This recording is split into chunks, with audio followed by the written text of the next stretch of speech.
हरे कृष्णा। भक्ति कैसे किया जाता है, आज इस टॉपिक पर हम चर्चा करेंगे। भक्ति क्या है, पहले हमें यह समझना होगा। भक्ति का अर्थ है भगवान की सेवा। भले ही कोई भी धर्म हो जगत में, हर एक धर्म का जो गोल है, लक्ष्य है, वो है कि भगवान से कैसे प्रेम करना है, कैसे भगवान की सेवा करना है। तो आइए श्रीमद् भागवत गीता, श्रीमद् भागवतम जैसे ग्रंथ क्या कहते हैं इस बारे में कि हमें किस प्रकार भगवान की सेवा करना चाहिए। तो भगवान की सेवा करने के लिए हमारे हृदय में भगवान के प्रति श्रद्धा होना आवश्यक है, तभी हम प्रेम पूर्वक उन सेवाओं को कर पाते हैं। भगवान श्री कृष्ण भावाग्राही जनार्दन है। जैसे दुर्योधन ने 56 भोग बनाया था, फिर भी दुर्योधन के घर वो खाना पसंद नहीं किया, लेकिन विदुर के वहाँ सिंपल साग खाकर भी वो तुष्ट हुए। भगवान हमारा भाव देखते हैं और भक्ति इतना सरल है कि हमारे जीवन में हर एक मोड़ पर हम भक्ति का अभ्यास कर सकते हैं।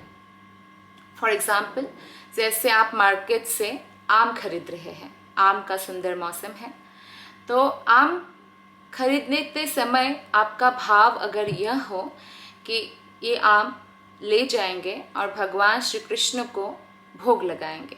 जैसे घर में राधा कृष्ण का आपका पिक्चर है मंदिर में, तो आप वहाँ पे कृष्ण को भोग लगा सकते हैं तुलसी पत्र चढ़ाकर, क्योंकि मैंगो तो वही 5 किलो या 4 किलो जो भी आप लाए हैं वही है, बस उसमें हमें अपने भाव को कृष्ण भावना भावित बनाना है।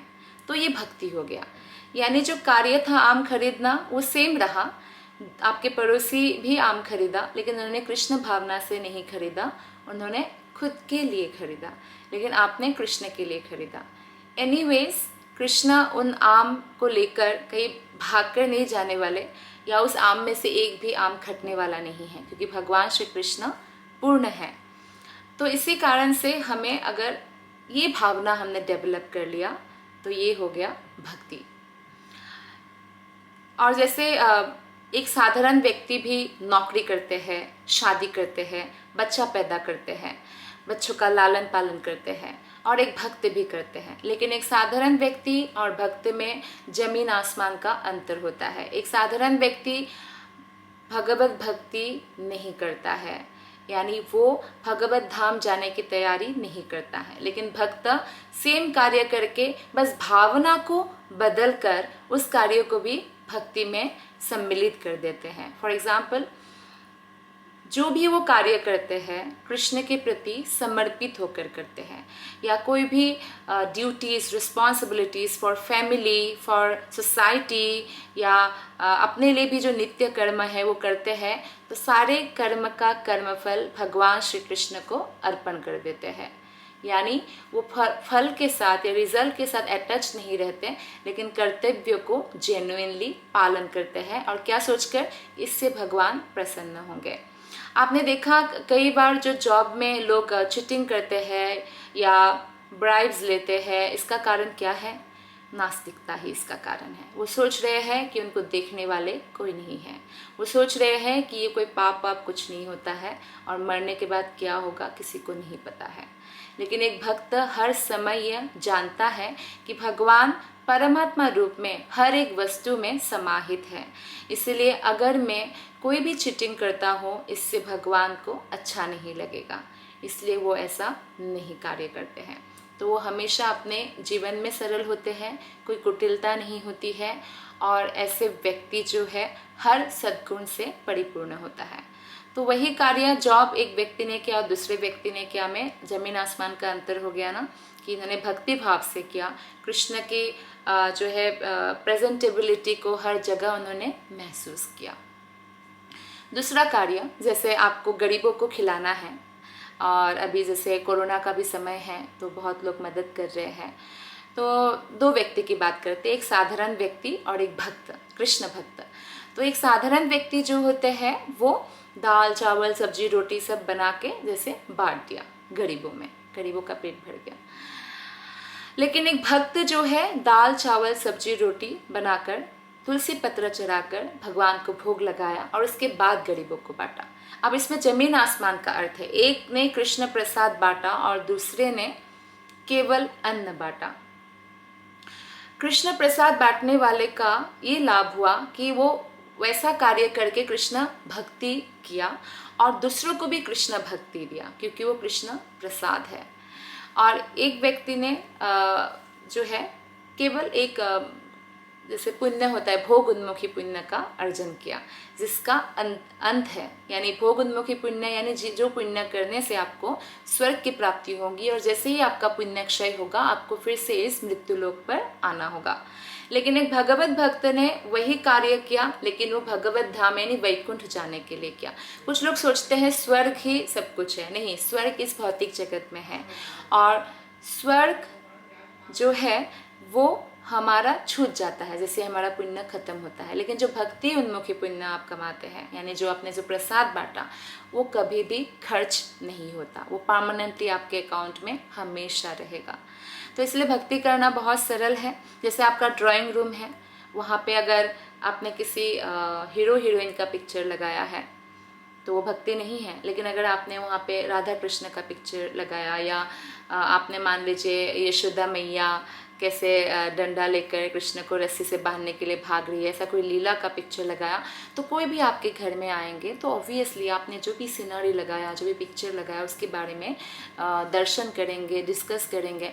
तो मान लीजिए आपने किसी हीरो का पिक्चर लगाया है तो वो यही बोलेंगे अच्छा इनका मूवी मैंने देखा है और ये बहुत अच्छा। तो आपका जो कम्युनिकेशन है ना वो भक्तिपूर्ण नहीं हुआ, आपका कम्युनिकेशन टोटली मेटेरियलिस्टिक हो गया। लेकिन अगर यही आपने कोई बहुत सुंदर और अट्रैक्टिव भगवान की लीला का पिक्चर लगाया है, जैसे कि मैंने कहा कि यशोदा मैया के साथ या कृष्ण गोप बालकों के साथ कुछ खेल खेल रहे हैं, तो इस प्रकार का, या कृष्ण दधी मक्खन जो है चुरा रहे हैं, तो फिर वो लोग डिस्कशन करेंगे कि जैसे कि हाँ ये पिक्चर आपने कहाँ से लिया, ये कहाँ पे मतलब ये लीला क्या है, लाइक दैट। तो फिर आपका जो डिस्कशन है वो भक्तिपूर्ण हो गया और जिन्होंने भी उसे दर्शन किया क्या हुआ, उसको भी भक्ति प्राप्त हुआ, माने भक्ति उन्मुखी पुण्य प्राप्त हुआ। तो इस प्रकार से जैसे बच्चा होता है, एक साधारण व्यक्ति का बच्चा होता है तो कुछ और ऐसा भी नाम रखते हैं जिसका कोई मीनिंग नहीं होता, क्योंकि उनको यूनिक नाम रखना होता है। लेकिन एक भक्त का बच्चा होता है तो स्पिरिचुअल नाम में भी ऐसे बहुत सारे यूनिक नाम है जिस लोगों को पता ही नहीं है, तो वो बहुत बुद्धिमान है तो उन नामों को वो रखते हैं कृष्ण का डायरेक्ट नाम। तो इससे क्या हो गया, उस बच्चे का लाभ ये हुआ कि जब जब लोगों ने उनको नाम बुलाया, फॉर एग्जाम्पल किसी का नाम है अच्युत या किसी का नाम है मुकुंद, कृष्ण का नाम है, तो उन्होंने बुलाया अच्युत अच्युत अच्युत, तो अच्युत को भी लाभ हुआ क्योंकि उनकी वजह से दूसरा व्यक्ति को हरि नाम जपना पड़ रहा है, तो बोलने वाले को लाभ हुआ और जिसका नाम है उसको भी लाभ हुआ। इस प्रकार से बच्चे को हम ग्रेट ब्लेसिंग्स दे सकते हैं, लाइक दैट। जैसे लड़की का नाम है जैसे गौरांगी है, तो काफ़ी सुंदर नाम है, स्पिरिचुअल भी है और मॉडर्न भी लगता है ना। तो इस प्रकार से बहुत सारा नाम है, जैसे कि प्रिया भी राधा रानी का नाम है, प्रिया। तो इस प्रकार के नाम हमें चुनना चाहिए, तो ये भक्ति में शामिल होता है। तो अब हम आते हैं कि ये सब तो भक्तिपूर्ण कार्य हुआ ही, लेकिन अगर हम कृष्ण को शीघ्र प्रसन्न करना चाहते हैं तो सबसे सरल है, जैसे आप किसी व्यक्ति का बार बार नाम लेते हैं तो उनको बहुत अच्छा लगता है ना, नाम से पुकारते हैं। जैसे आपके ऑफिस में कोई व्यक्ति है पर आप उनको उनका नाम जानते हैं, उनको नाम से बुलाते हैं, या आपके कोई फ्रेंड है तो उनको अच्छा लगता है, उनका जो भी फेवरेट नाम है। तो इसी प्रकार से भगवान श्री कृष्ण जो है बहुत प्रसन्न होते हैं जब हम सेवन मुखे ही जीवा दो, जब हम अपने जीवा से उनका नाम का उच्चारण करते हैं, कृष्ण प्रसाद खाते हैं। जीवा का दो ही काम है, एक बोलना और एक खाना, टेस्ट लेना जैसे खाने का। तो इस प्रकार से बोले हम हरे कृष्णा कृष्ण कृष्ण हरे हरे, हरे राम राम राम हरे हरे। तो इस महामंत्र का अगर हम जप करते हैं रोज तो भगवान बहुत जल्दी प्रसन्न होते हैं। और ये इसका उल्लेख कलिसंतरण उपनिषद में तो है ही। ब्रह्मा जी नारद मुनि को कहते हैं कि केवल यही मंत्र से जो है कलयुग के लोगों का कल्याण होगा, कली कल्मश नाशनम होगा इति षोडशकानाम्नां कलिकल्मषनाशनं नातः परतरूपाय सर्ववेदेषु दृश्यते। ब्रह्मा जी कहते हैं कि यही जो नाम है, इसी से कली का कल्मश नाश होगा, सारा दूषित चीज़ें नाश होगा। और क्या होगा, इस नाम के अलावा और कोई भी नहीं है जिससे हम कलयुग के लोगों का उद्धार हो सके। नातः परतरूपाय सर्ववेदेषु दृश्यते, सब वेद देख लिया है। और यहाँ तक कि ब्रह्मयामल मंत्र में भी शिव जी पार्वती जी से भी कहते हैं कि इस मंत्र को कैसे जपा जाता है।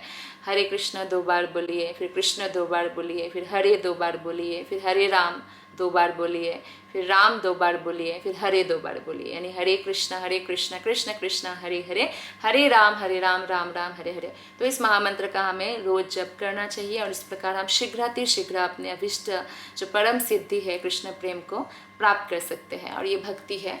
और भगवत गीता और श्रीमद् भागवत जैसे ग्रंथों का हमें अध्ययन करना चाहिए। धन्यवाद।